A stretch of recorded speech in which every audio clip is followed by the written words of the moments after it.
tahu gimana cinta Rasulullah kepada kita? Salah satu di antara cinta Rasulullah kepada kita yang gak bisa digantikan oleh siapapun termasuk oleh orang tua kita. Ayah ibu kita gak bisa mencintai kita seperti cinta Rasulullah. Pasangan kita yang katanya sehidup semati gak bisa mencintai kita seperti cintanya Rasulullah. Gimana cintanya Rasulullah? Nanti di padang mahsyar Allah Subhanahu wa taala berfirman, "Yauma yafirrul mar'u min akhihi wa ummihi wa abihi wa sahibatihi wa banihi likulli imri'in minhum yawma idzin sya'nun yughni." Hari ketika seorang ayah lari dari anaknya, seorang suami lari dari istrinya, istri lari dari suaminya, anak lari dari orang tuanya, pasangan lari dari pasangannya, sahabat lari dari sahabatnya. Likulli imri'in yauma idzin, pada hari itu semua orang sya'nun yughnih, sibuk ngurus diri sendiri, kecuali satu orang. Semua orang, Nabi Adam, Nabi Nuh, Nabi semua anbiya dan semua manusia pada hari itu yauma idzin sya'nun yughnih. Likulli imri'in minhum yawma idzin sya'nun yughni. Semuanya sibuk dengan diri sendiri. Udah lupa tuh. Kita dikuburin satu liang lahat dengan pasangan sejati kita, tapi pas kita bangkit kita nggak akan lihat ke sebelah kanan kiri kita.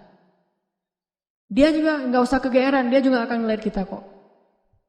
Saya nggak akan lihat dia, tapi dia pasti ngelihat saya nih. Nggak usah GR. Di hari akhirat itu nggak perlu GR, karena dia juga nggak bakalan lihat, nggak akan ingat mau kita tuh. Kita lihat, misalnya kita manggil dia panggilan kesayangan kita, Beb, say gitu ya, say, gini panggil-panggil dia pergi aja tuh. Kenapa nih orang pergi? Jangan-jangan dia udah lupa ingatannya, belum balik, soalnya udah kelamaan tidur di dalam kubur gitu misalnya. Enggak, likulli imri'in yauma idzin sya'nun yughni, enggak peduli, dia melihat kita. Dia tahu ini suami saya nih, dia tahu ini anak saya, dia tahu ini orang tua saya, dia tahu bahwa dia adalah kekasih kita adalah kekasihnya. Dia tahu, tetapi saking takutnya dia terhadap dirinya dan saking dia mementingkan dirinya pada hari itu dia nggak peduli dengan kita. Bahkan na'udzubillah, kalau kekasihnya di sebelah diseret oleh malaikat, dia nggak akan nolong kita dia mah. Dia yang penting selamat, saya udah selamat. Kekasihnya ya terserah. Nanti kalau dia udah beres, baru nanti dia itu juga nggak semua orang bisa seperti itu. Tapi Rasulullah satu-satunya orang yang pada hari itu yang sangat sibuk mondar-mandir, sibuknya luar biasa cuma satu orang, Muhammad SAW. Itu sibuk banget. Gimana sibuknya Rasulullah? Ketika lagi di padang mahsyar, Rasulullah langsung mencari mana umatku. Dia cari, siapa kamu? Umat Muhammad. Sini. Siapa kamu? Umat Muhammad. Kumpulin semuanya umatnya. Kemudian Nabi sujud kepada Allah dengan sujud yang sangat lama. Sampai Allah mengatakan, ya Muhammad, bangkitlah dari sujudmu. Sal tu'tah, minta akan saya beri. Bangkit dari sujudmu. Ya Allah, saya tidak akan bangkit dari sujud saya sebelum saya mendapatkan apa yang engkau janjikan. Wahai Muhammad, minta. Ya Allah, berikan saya kesempatan untuk memberi minum kepada umat-umat saya. Mereka kehausan ya Allah, kasihan mereka di bawah terik matahari. Akhirnya Allah mengatakan, ya Muhammad, ini telaga Al-Kautsar, beri minum kepada umatmu. Panggil, wahai umatku. Sampai Rasulullah ditanya oleh Fatimah, ya ayah, nanti di padang mahsyar, kalau saya pengen ketemu ayah, ketemu di mana? Wahai Fatimah, sesungguhnya aku ada di telaga Kautsar dan memberi minum kepada setiap umatku. Datanglah ke telaga Kautsar. Rasulullah padahal dijamin masuk surga, surganya Firdaus. Ngapain tuh capek-capek ngurus kita, pergi aja ke surga Firdaus menikmati hidup. Tapi beliau nggak rela, ditampakkan ke hadapan beliau, ini Firdaus, ini surgamu wahai Muhammad. Nabi Muhammad nggak akan tersenyum sedikit pun. Beliau nanya, umatku di mana ya Allah? Ini Firdaus, umatku di mana ya Allah? Mereka di padang mahsyar, langsung balik lagi keluar dari surga coba. Keluar dari surga cari, terus memberikan minum satu persatu. Bahagia banget ketemu umatnya tuh kayak ketemu kekasih lama, kasih minum. Kasih minum. Setelah minum satu teguk kita nggak akan haus lagi selama-lamanya. Ketika seorang ayah, ibu, kekasih meninggalkan kita, Rasulullah mencari kita. Di mana fulan? Di mana fulan? Jadi ketika semua orang ngelupain kita, dan nggak salah mereka ngelupain kita karena kita juga ngelupain mereka. Jadi jangan ke istri ya ngomongnya, Mama, Papa nggak akan cinta-cinta banget sama Mama. Kenapa Pak? Nanti Mama pasti akan ngelupain Papa. Enggak kok Pak, nggak akan lupa. Lupa. Kapan Pak? Nanti di akhirat. Oh iya, Papa juga gitu kan? Iya sih. Di situ emang semua orang saling melupakan dan saling melupakan itu bukan karena Allah mencabut memori dan ingatan kita, karena memang kita mementingkan diri sendiri kecuali Rasulullah SAW. Di mana umatku ya Allah, kasih minum satu-satu. Setelah dikasih minum, Rasulullah SAW sujud lagi.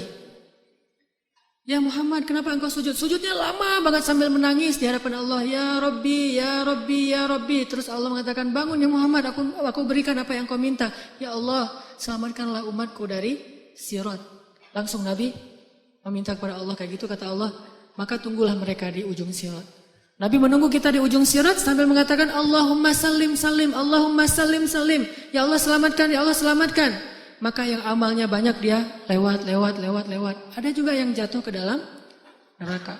Rasulullah ketika tahu umatnya masih banyak yang di dalam neraka, langsung sujud lagi di hadapan Allah. Sujud yang sangat lama. Allah mengatakan, ya Muhammad, bangkitlah dari sujudmu, apa yang kau inginkan? Ya Allah, selamatkanlah seseorang dari api neraka yang di dalam hatinya ada iman walaupun sekecil biji kurma.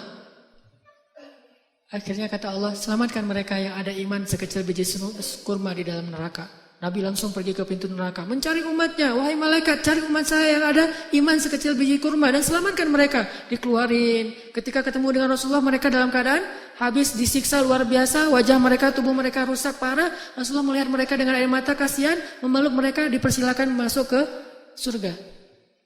Setelah selesai udah nggak ada lagi malaikat, udah nggak ada lagi. Balik lagi ke hadapan arasy Allah. Di bawah arasy Allah, Nabi sujud lagi yang lama. Dalam sujud lama itu kemudian Nabi menangis. Allah berkata, ya Muhammad, kenapa menangis?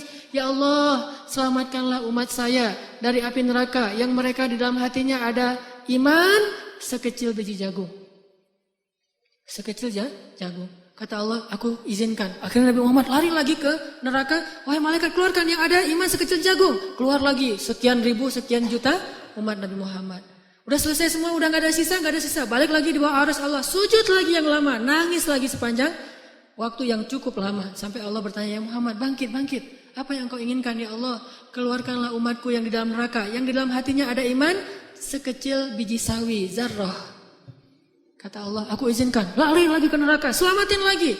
Balik lagi, sujud lagi, ya Allah. Kata Allah, ya Muhammad, apa lagi ya Muhammad? Bukankah aku sudah menyelamatkan banyak dari umatmu? Ya Allah, demi kasih sayang yang engkau miliki, selamatkanlah umatku yang mereka tidak punya amal kecuali hanya mengatakan la ilaha illallah.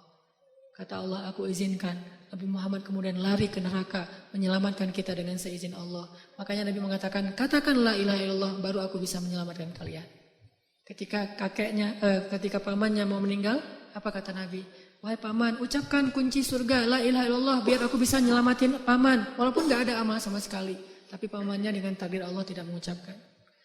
Sibuk Rasulullah sepanjang padang mahsyar yang panas, kemudian di sirat, kemudian di depan pintu neraka, terus sibuk untuk memikirkan ummati, ya Rabbi, kaifa ummati, gimana umatku ya Allah. Rasulullah hanya membukakan pintu surga untuk kita, tapi beliau tidak masuk surga. Kita yang disuruh masuk surga, beliau keluar lagi, sibuk lagi dengan yang lain.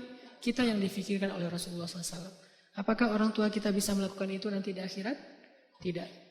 Cinta yang paling besar dari Rasulullah. Enggak lupa sama kita, kenal juga enggak. Bahkan kita berselawat kepada beliau aja malas. Beliau tidak menyelamatkan, ya Allah selamatin aja orang yang berselawat kepada saya. Yang enggak mau selawat enggak usah. Enggak. Yang ada iman sekecil zarrah, yang ada iman sekecil jagung, yang ada iman sekecil biji kurma. Enggak masalah, yang penting umatku ya Allah, selamatkan mereka. Sampai pernah orang kalau sakaratul maut itu kan sakitnya luar biasa ya. Dan kita tahu adegan sakaratul maut Rasulullah. Apa yang beliau panggil? Ummati. Umatku. Ketika beliau haji wada, apa yang beliau ucapkan? Sampaikan apa yang kalian dengar ini kepada umatku yang tidak mendengar. Kepada kaum muslimin yang tidak mendengar. Akhirnya riwayat itu sampai kepada kita. Terus mikirin kita. Hingga suatu hari Nabi lagi duduk bersama sahabat. Nabi bilang gini. Wahai para sahabat. Tahukah kalian siapa manusia yang paling dicintai oleh Allah? Dan aku juga mencintainya. Kata para sahabat, para nabi ya Rasul. Kata Rasul, kalau para nabi wajar dicintai oleh Allah. Mereka itu adalah utusan-utusan Allah. Mereka dapat wahyu dari Allah. Mereka langsung berbicara dengan Allah seperti Musa. Wajar dicintai oleh Allah. Tapi bukan itu maksud saya. Oh, kalau gitu para sahabat-sahabat Nabi seperti kami ya Rasul. Kalau kalian bertemu dengan aku, wajar jika Allah mencintai kalian, wajar jika aku mencintai kalian karena kalian bertemu dengan aku. Dan kalian menjadi orang-orang yang langsung melihat mujizatku, tapi ada yang lebih dicintai oleh Allah daripada kalian. Siapa ya Rasulullah? Mereka adalah umatku yang datang setelah kalian. Mereka tidak pernah melihat aku, tetapi mereka beriman kepadaku dan mencintaiku, mengikuti sunnahku. Aku rindu kepada mereka. Kalian adalah sahabat-sahabatku, tapi mereka adalah keluargaku, kata Rasulullah SAW. Kita ini dianggap keluarga Rasul, Ahlul Bait loh. Bukan kita yang ngaku-ngaku Rasulullah keluarga kita. Itu mah wajar banget, orang kita orang biasa, Rasulullah orang luar biasa. Tapi Rasulullah ngaku kita sebagai keluarganya. Padahal Rasulullah tahu nggak semua dari kita itu setia kepada beliau. Yang marah ketika nama beliau dicoreng. Yang marah ketika tentang beliau itu diselewengkan. Yang marah ketika beliau dihina. Gak semua dari kita punya kesetiaan yang besar kepada beliau. Tapi beliau menganggap kita keluarganya. Beliau rela menghabiskan hidupnya dalam kesusahan demi supaya hidayah ini sampai kepada kita. Siapa sih yang mau susah payah untuk kita kalau bukan karena mencintai kita? Siang malam hartanya habis, dihina, dicela, diusir dari kampung halamannya. Apa yang beliau harapkan? Supaya hidayah ini sampai kepada seluruh manusia. Itu yang paling beliau harapkan. Sampai pernah Rasulullah lagi duduk lewat seorang orang Bani Israel lagi menggotong jenazah gitu.